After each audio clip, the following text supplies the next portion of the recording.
welcome back to the Storyline dengan aku Christina Dwi Johadi dan hari ini kedatangan seorang tamu spesial. Elrika Safridia. Hai. Coba El ceritain dulu background lo Background ke gue. teman-teman di sini. Oke, mungkin sedikit kali ya. Mungkin dari dulu itu gue berkecimpung di dalam dunia kreatif. Background gue dulu UPH, DKV. Oh, DKV juga. Iya. Tamu gue sebelumnya DKV. Oh, ya oke, baik. Jadi nggak jauh-jauh sampai sekarang pun juga gue berkecimpung di dunia kreatif gue. Jadi sekarang ada PH, ada creative agency juga, gitu. Dan sebelumnya ada namanya Creativeness, itu tuh kita punya namanya Creative Hub gitu. Jadi Creative Hub tuh apa aja tuh? Gimana tuh? Creative Hub itu jadi kayak vocational education ya, tapi khusus untuk dunia kreatif.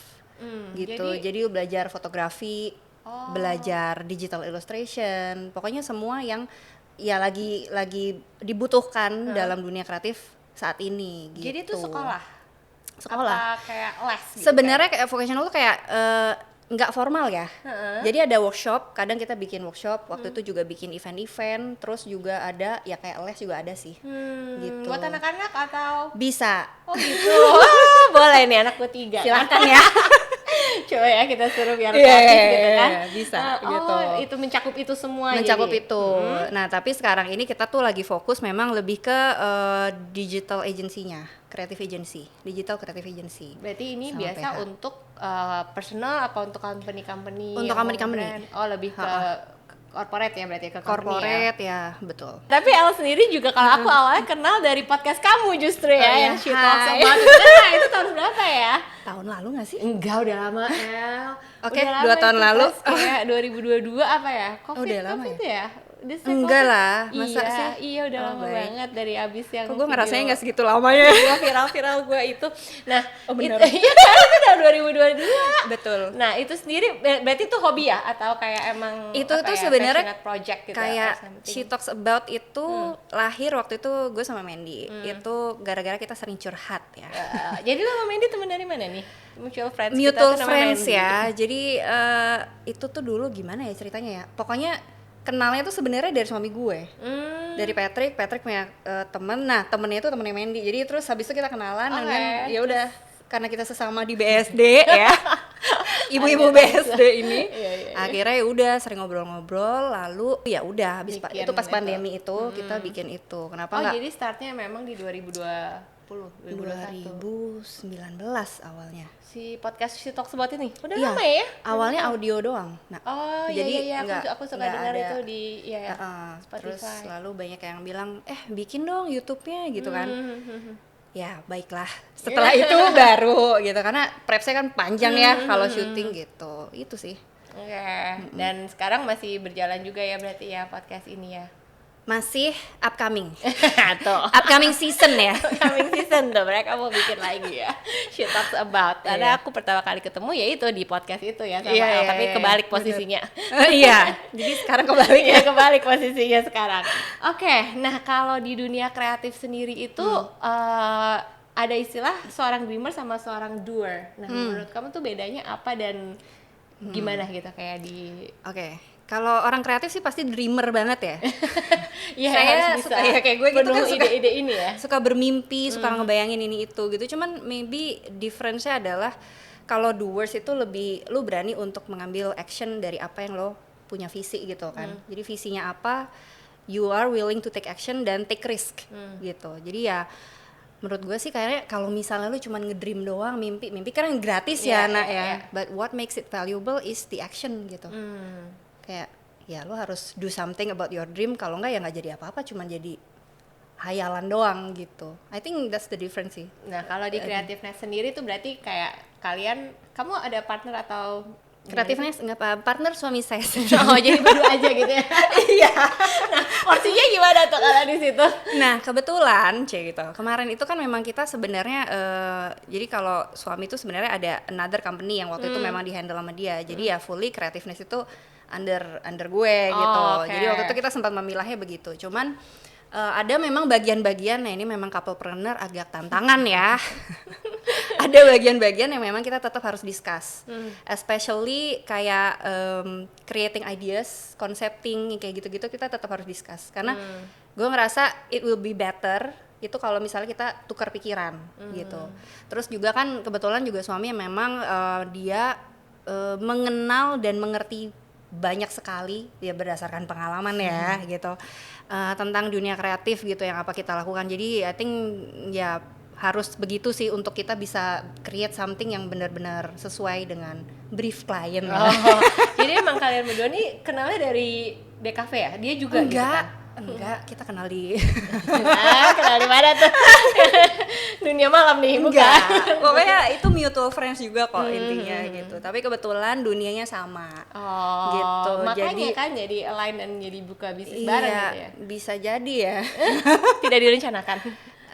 Waktu itu karena creativeness itu terbentuk itu karena ada opportunity aja sih. Nah, gitu. Jadi kita waktu itu ada tawaran untuk buka Creative Hub itu, which is creativeness, itu ya kita ambil opportunity itu. Kebetulan juga soalnya kita ngelihat ada demand sama ya udah passion kita cross gitu. Udah berapa tahun itu Al? Agak menyedihkan itu. 2018 kita start kan, 2019 pandemi.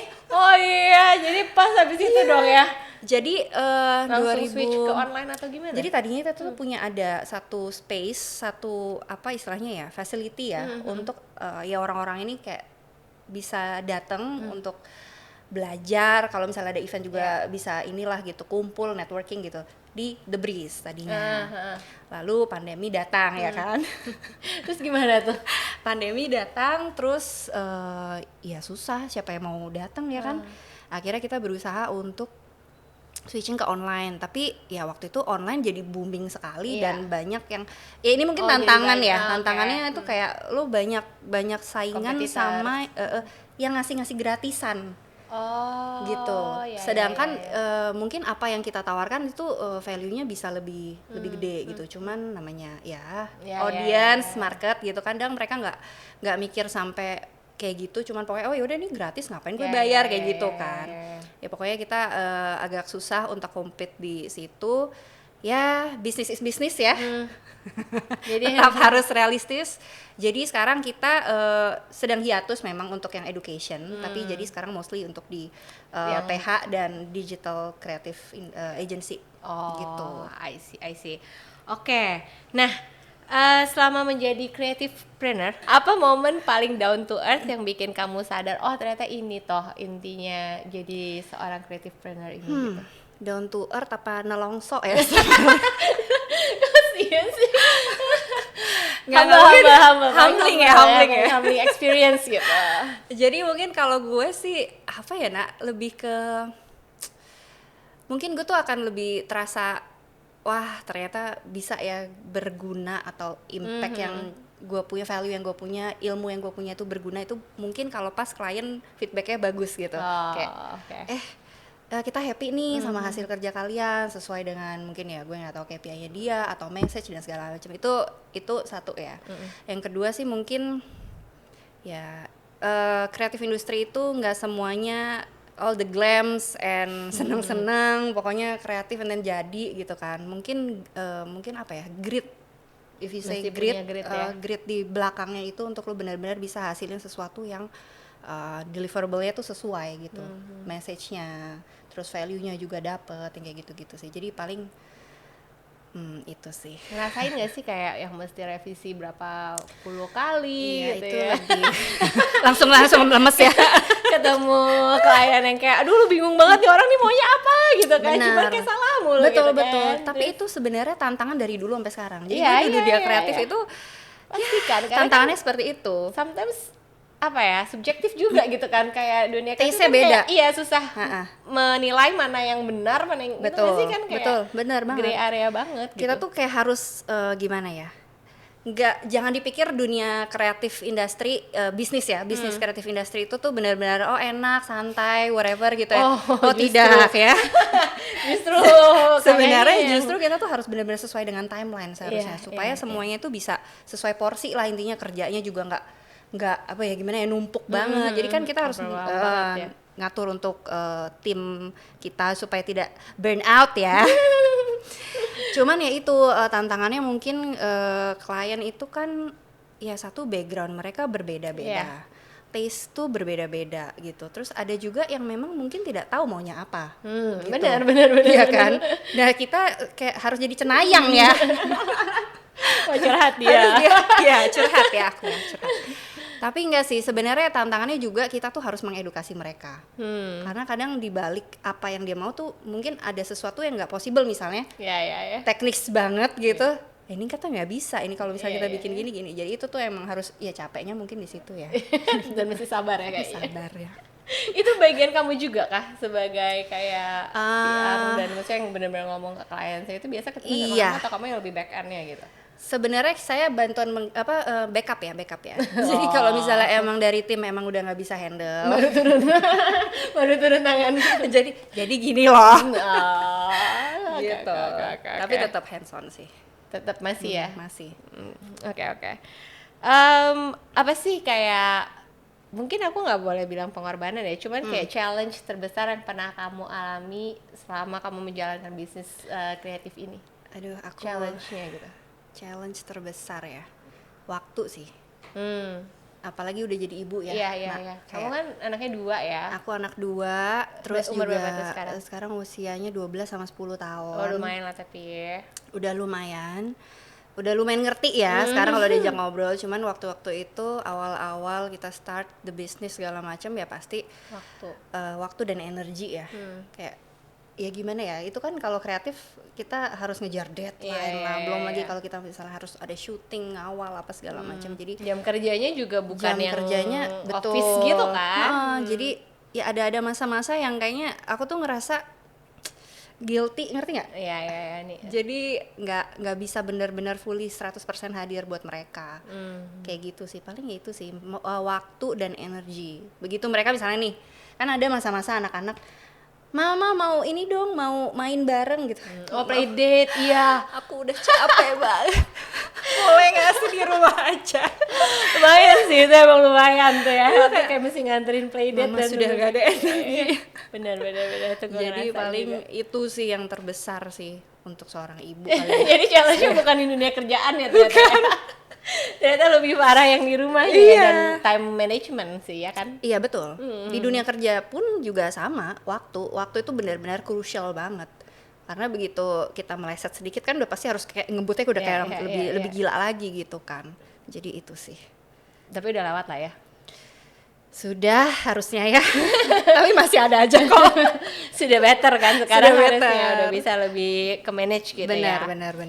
Nah, banyak orang tuh yang katanya terjebak sama chasing trends, katanya demi relevansi gitu ya, tapi jadinya end up-nya kehilangan jati diri. Kamu gimana sih caranya nemuin keseimbangan antara being relevant sama being authentic gitu? Ini mungkin me as a creative person ya. Mungkin kalau sebenarnya yang menurut aku tuh challenge-nya itu di apa ya, authenticity kali ya.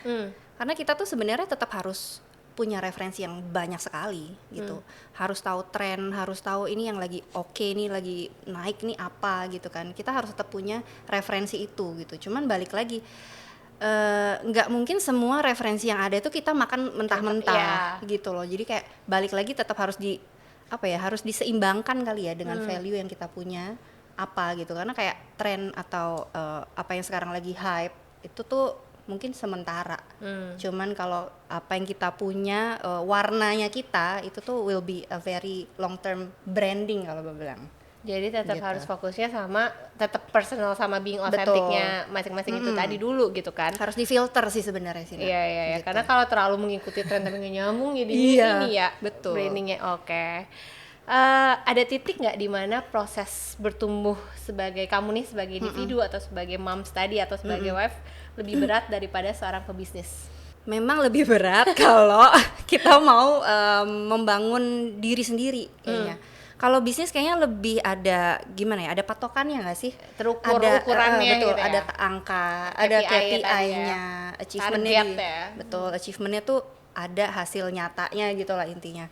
Cuman kalau mungkin diri sendiri pasti lebih menantang dan berat. Ya mungkin kamu udah pernah dengar juga sih monster terbesar dan guru terbaik itu tetap diri kita sendiri. Gitu. Jadi emang kita tuh harus melawan apapun yang ada di dalam untuk achieve apapun itu yang kita mau gitu.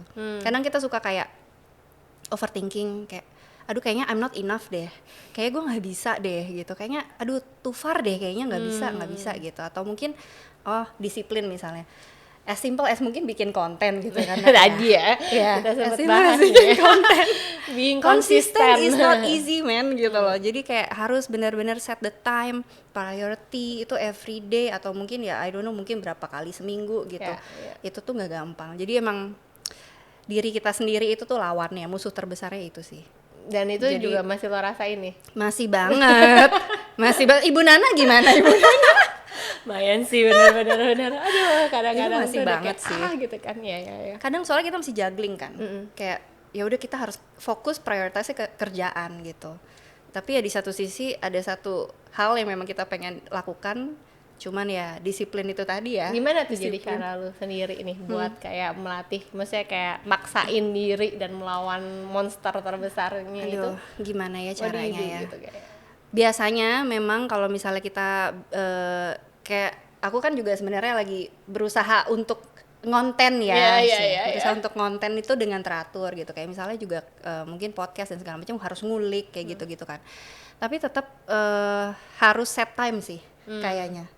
Jadi benar-benar diatur waktunya gitu ya. Waktunya, jadi emang kita harus punya waktu untuk research kali ya, dedicated untuk ngisi gitu ya. Dedicated time untuk ngisi sih sebenarnya.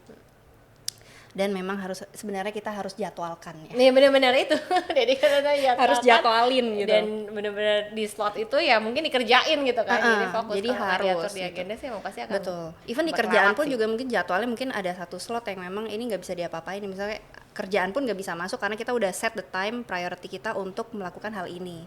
Kayak gitu sih. Untuk cari ide gitu-gitu kali ya kalau orang kreatif kan betul. butuh waktu banget tuh ya. Kadang-kadang lu bisa bener mandi pas apa gitu. Bener banget sih. Lu biasa dapat pencerahan itu kapan tuh? Wah kalau gue jujur kalau lagi scrolling betul bener. Karena kita tuh sekarang untungnya terekspos dengan dunia media yang cukup beragam ya, dan luas banget. Jadi kita mau cari apapun ada. Kalau mungkin zaman gue kuliah dulu kayak cuman dari buku aja kan. Jadi dengan gampangnya kita bisa cari referensi gitu. Ya paling terbesarnya itu, sama ya sebenarnya current trends juga kita bisa banget untuk relate sih, itu baru diulik dari situ. Betul, jadi kita twist lagi gitu. Tapi bener sih kayak emang waktu-waktu buat lu ngulik dan kayak scrolling itu pasti ideas bermunculan. Kalau gue juga kayak gitu, dan tapi mesti dicatat, kalau nggak hilang gue. Betul. bener.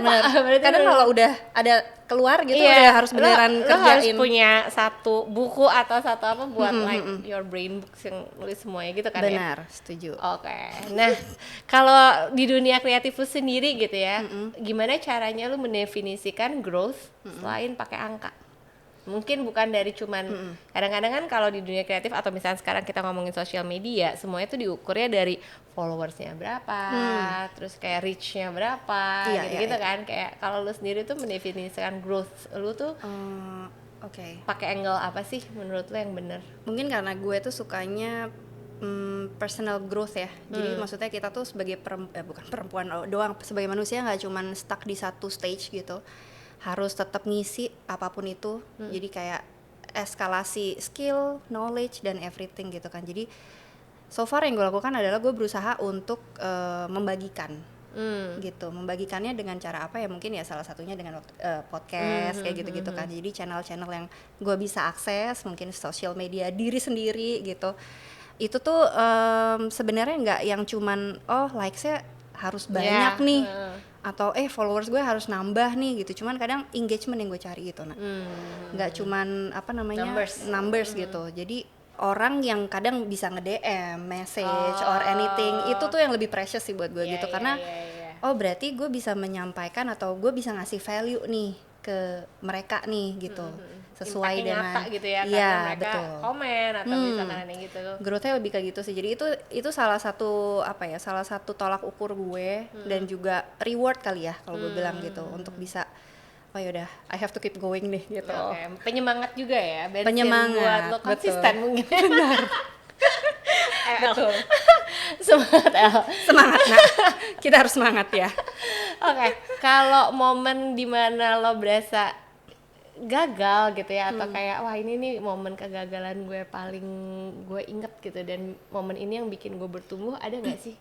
Dan apa yang momen apa itu, dan gimana caranya hal itu tuh bisa membentuk El yang sekarang gitu? Mungkin gue mau sharing sedikit. Jadi sebelum gue punya creativeness itu kan gue tuh kayak apa ya, stay at home mom lah ya, karena mengurus anak ya kan. Cuman karena pada dasarnya tuh gue tuh nggak bisa diem orangnya. Jadi pernah punya bake house, tapi homemade gitu. Nah, iya. Kenapa sih itu ternyata masa El Bake House kan? Iya. Ternyata Oh ada iya ya. WhatsApp gua. Iya. Oke, terima kasih ya Bu Nana. Nah, waktu itu tuh ini mungkin salah satu menurut gue kegagalan sih, karena kelalaian.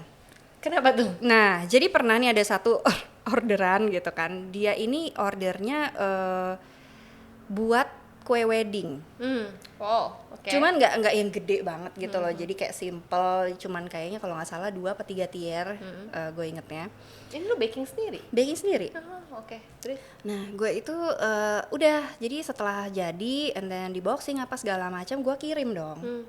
Kirim ke lokasi, gue naik biasanya pasti pakai Grab, Grab car, GoCar atau Grab gitu kan. Ternyata sampai lokasi tumplek lah itu kue. Hah, sumpah? Aduh, pokoknya itu sampai sekarang kalau misalnya diinget-inget, aduh gue udah ikutan lemes gitu.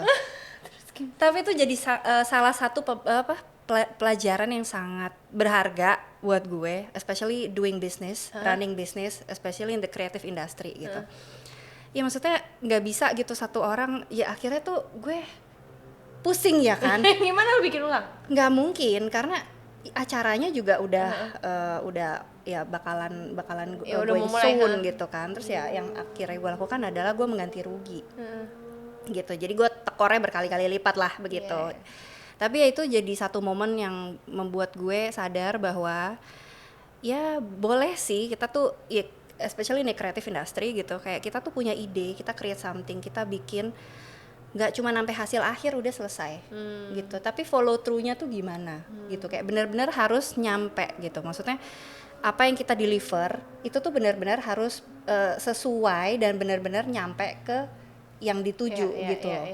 Jadi tuh nggak cuman create and then that's it, habis itu udah gitu. Tapi itu salah satu momen juga yang belajar bahwa ya udah, kita kreatif nggak cuman itu, tapi ya udah feedback juga pengaruh, mesti tetap dikawal gitu kan, tetap.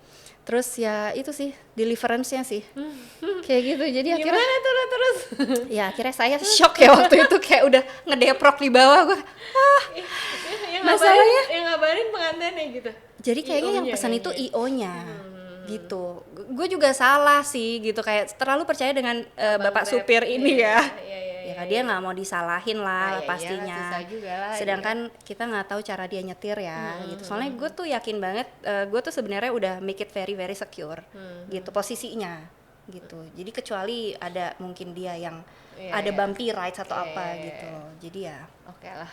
Begitu. Itu pelajaran lu ya. Gue sampai bingung banget kayak ini harus ngapain saya? Wedding lagi ya kan? Iya, gue tadinya udah mau bikinin lagi nggak apa-apa, cuman masalahnya waktunya nggak keburu kan. Cuman akhirnya ganti rugi sama bantuin untuk cari vendor yang possible gitu. Demikian. Shock nggak tuh? Lumayan panik sih, panik banget sih itu. Oke, kalau menurut kamu sendiri ya di dunia kreatif ini, bagian apa sih yang paling nggak fun tapi sebenarnya penting banget gitu? Memang penting sih, cuma tidak menyenangkan. Jadi mungkin kalau as a creative person itu mungkin ya kebanyakan orang pasti akan berpikirnya ya udah kreatifnya aja, idenya aja gitu yang kita penting. Jadi creating ideas, creating stuff dan sebagainya. Tapi lupa bahwa anchor dari semua itu adalah finance. Ujung-ujungnya duit. Finance ya kan, itu peradministrasian dan segala macam. Legal, boring stuff ya. Legal itu juga penting banget. Karena along the way itu kayak aku ngeliat banyak banget orang-orang yang bekerja di bidang kreatif yang bermasalah di bidang itu pada akhirnya. Oke, karena nggak ya as simple as nggak dipikirin aja kali ya, dan Karena kayak legal-legalan itu juga mungkin mereka juga nggak aware. Tapi maybe that's the most important part yang kita memang tetap harus update, harus tahu, harus belajar. Sampai sekarang pun juga saya tetap masih belajar ya. Gitu, kayak finance itu juga kan satu hal yang memang ya itu sih argo yang tetap harus diperhatikan dalam bisnis gitu. Nggak mungkin cuma tutup mata, oh bagus nih hasilnya misalnya kayak gitu. Nah itu sih paling yang nggak fun itu. Tapi kalau di kamu sendiri hire professionals atau sub gitu atau emang kamu semua yang? Oh enggak sih, internal. Jadi kita punya tim sendiri. Tapi ada bantuin tim khusus untuk ininya kan? untuk itu, ngurusin per administrasian, Iyalah, legal, tax, bukan lagi tuh, pusing benar. Ya. Ya gitu deh. Setuju sih, itu benar banget jawabannya ya.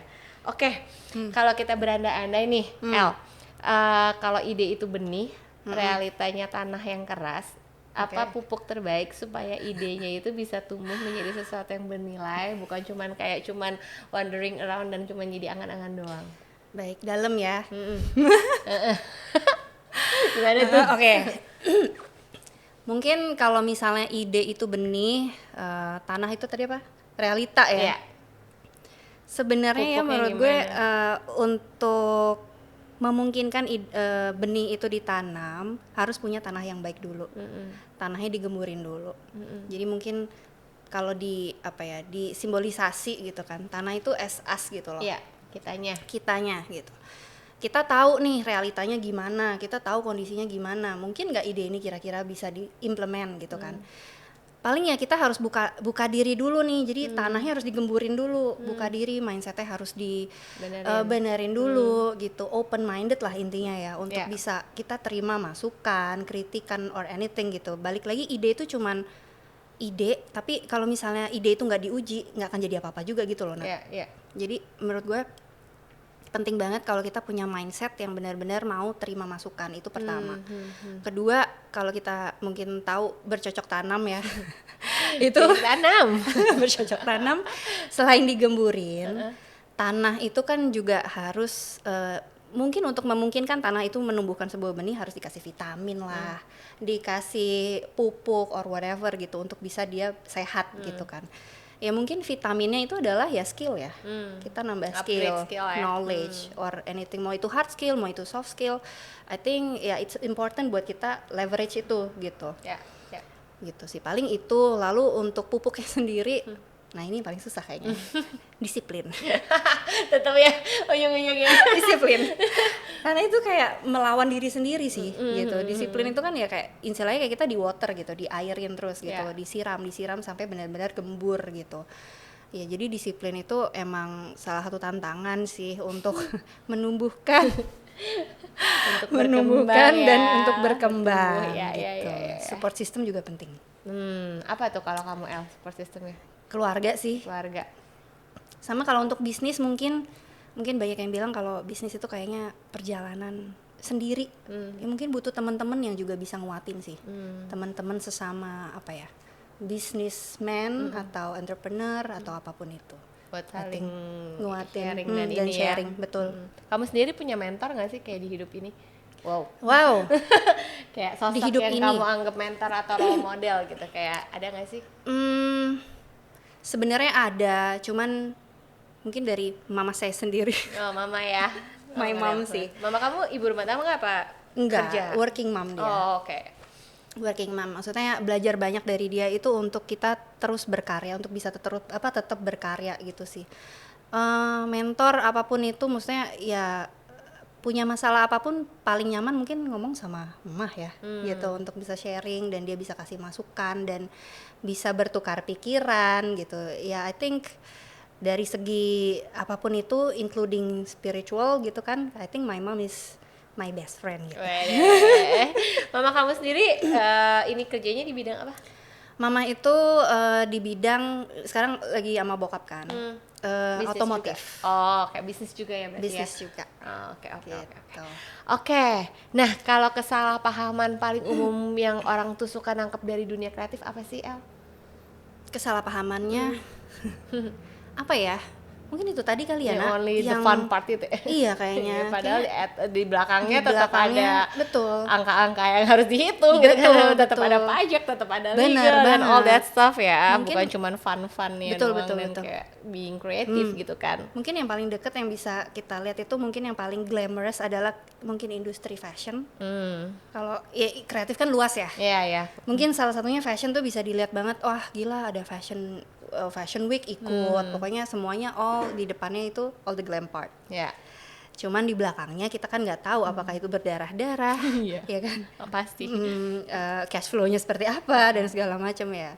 Maybe itu sih. Jadi kreatif business itu nggak semuanya As glamorous glamour it looks. iya, nggak semuanya menyenangkan, tapi ya challenge-nya tetap ada gitu. Oke, kalau kamu sendiri gitu ya, punya tips nggak sih buat kamu menjaga mental clarity di tengah tuntutan konten dan segala dinamika bisnis kreatif ini? Aku suka jalan-jalan ya. Traveling ya, nggak boleh lupa. Oke, itu ya. Selain itu ya. Enggak sih, itu benar, itu paling benar ya. ya. Emangnya kan kalau kayak traveling kan refresh ya. Refresh Dan justru gitu. banyak ide-ide bermunculan kan dengan Benar, melihat benar. dunia luar gitu. Tapi aku nggak tahu ya, mungkin orang beda-beda ya. Kalau kayak aku kan memang mungkin karena orang kreatif sukanya hal-hal yang nggak tahu, aku sukanya hal-hal yang adventurous, something yang ya pokoknya kayak gitu. Traveling itu opens my mind, my perspective a lot. Iya, Untuk aku melihat baru banyak ingat. hal. Yang sebelum ke Cina tuh Norway kan? Norway, Iya, ya benar. benar. Intermezzo. Ya intermezzo. Tadi gue kayak inget, tuh kayak sebelum dia ke Cina tuh gue juga bareng sama dia kemana? Benar, gitu ya. benar, benar. Tromso. Iya betul. Heeh. Iya, aku pulang dia datang. Iya, benar. Iya, paling itu sih. Sama mungkin kalau in daily life gitu berusaha untuk set time every day. Anything kayak ya mau itu cuman baca buku doang, dengerin podcast kayak atau mau cuma nonton movie yang kita suka gitu. Jadi maybe itu yang bisa bikin kita balik lagi gitu ya. Nggak cuman diserap gitu. Terserap, sorry ya. Terserap. Nggak Jadi cuman juga terserap, tapi kita masuk juga ada- menyerap iya, iya, gitu. Oke. Ada nggak sih kebiasaan kamu apa ya yang your daily habits gitu ya yang kamu lakukan yang punya impact besar buat perjalanan kamu selama ini sebagai seorang entrepreneur? Daily habits itu paling ya itu tadi sih, mungkin banyak-banyak referencing kali ya. Yang tadi yang kamu Iya. setiap hari ada momen buat menyerapnya itu ya? Iya, mungkin scrolling juga bisa ya. Iya. Tergantung apa yang di scroll toh. Betul. Kalau kadang-kadang tuh Betul. kalau memang ini kita udah bagus kan yang muncul di FYP-nya kan explore, juga, ya, explore, iya. betul. Itu kan juga kayak berfaedah semua benar, gitu kan. benar. Makanya Banyak aku tuh belajar berusaha loh banget aku dari kayak situ. berusaha untuk bukan membersihkan sih, memfilter ya. Iya. Memfilter itu FYP-nya tuh kalau bisa sesuai dengan Iya. ya itu ya buat personal growth kayak gitu-gitu. Jadi yang lain-lain tar dulu deh. Apalagi berita kemarin. Aduh pusing banget itu Pusing mah. Draining ya kalau kayak Draining gitu ya banget, pastinya. Harus bisa membentengi ya kan. Oke, kalau bisa kasih message buat Elrika yang dulu nih ketika awal mulai karir kamu apa? Just do it kali ya. Emang Soalnya dulu takut ya?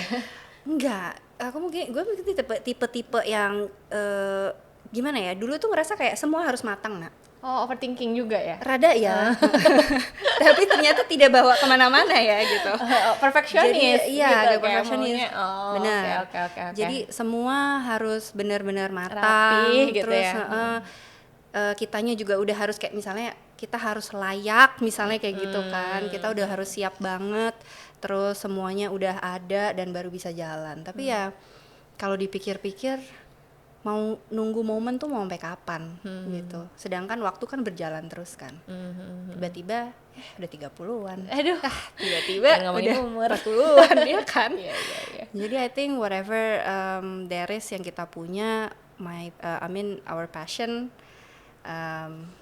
ya dijalanin dulu aja. Dikerjain aja gitu. Betul. Ya, Kadang justru clarity itu datang kalau kita udah ambil action gitu. Kalau enggak juga nggak akan kebayang kan gitu. Apa yang akan di belajar depan. juga, gitu kan. Kalau takut-takutan juga takut nggak bawa kemana-mana gitu. Kayak ya udah, every stage itu pasti ada rasa takut yang berbeda ya nggak sih? Iya. Jadi ya dihadapin kuncinya. Just do it. Wow, just do it. Ada pesan terakhir lagi buat teman-teman yang nonton di sini? Apa ya, mungkin pesannya buat sesama creativepreneur ya. Teman-teman, semangat. Kadang-kadang tuh kali di industri ya. Gue dari dulu tuh saya bukan orang kreatif, jadi gue kayak very far dari kayak dunia itu gitu ya. Terus challenging sih, tapi apapun itu pasti ada jalannya. Yang penting kita tetap harus bisa problem solving aja sih sebenarnya. I think that's it lah. Nah, Oke, thank you so much for having me. Thank you so much for your time. Ya, Thank you. Berputar. Iya. Ternyata nggak nyangka banget aku yang dulu diwawancara. Pindah posisi. Hari ini ya. bisa menginterview seorang Elrika loh. Aduh. Luar biasa loh ketemu. Luar biasa loh Bu Dana, makasih ya. Thank you so much. Dan Thank semoga teman-teman dapat semua sharingnya hari ini. And see you on the next episode. Bye. Bye.